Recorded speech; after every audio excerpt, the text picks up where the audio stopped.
What's up? Good afternoon na. Good afternoon guys. So kami ni Inday ay na-grind. Kita nyo naman may order tayo ngayong araw na to. Ito ay sa barangay namin dito guys. Ayun, kabiso nito. Oh. So ito ay first 2,000 kagad. 1,000 to 1,000 to 18 inches po yan. Yan po ay yung large ko guys. Ayun So meron pa tayong pang alas 3 guys. Ito. Diba? So sana swertihin tayo ngayong araw na to. Day, hayaan na muna. So si Inday guys ay busy.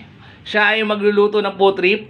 Ang food trip natin for today ay mag-i-steam siya ng isang malaking tilapia, guys. Syempre pa. Tapos magpiprito siya ng yempo. Tsaka tawag diyan Inday, pinakbet. Yun lang ang food trip natin, guys. So sana itong nakikita niyo to, guys. Bukod sana diyan makuubos tayo ngayong araw na ito. Syempre, ito, bilao to Yung mga styro natin, sana mabentahan din natin. Yung mukha kahapon, tsaka isang araw, medyo sold out tayo. So, maulit, dire-diretso na sana. Diba? Tulad nga na sabi ko sa inyo, marami tayong mga orders itong mga magki-Christmas party. So, ito sa barangay sa barangay hall namin to rito, guys. Umorder sila. 2,000 kagad, guys. So, diba? So, si Inday magluluto ng napakabisang food trip. Mabisa yung guys. Ang laki na sila tilapia na nabili ko. Laki Tapos mag-ano siya. Limpo. So yun lang guys. Sa lahat po ng online sellers dyan, syempre more benta sa ating lahat. Diba? Naku.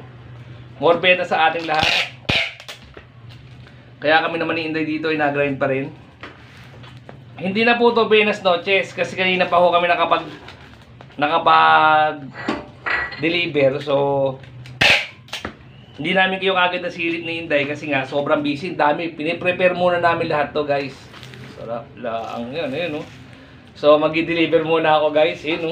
First order. Ay hindi pala first order to yan guys. Sarap mo. Ang palabok ini guys. Diba? Sana swertihin tayo guys. Ito. 1,500. So 2,500 gagawin dyan guys. So kita-kits sila tayo ulit mamaya.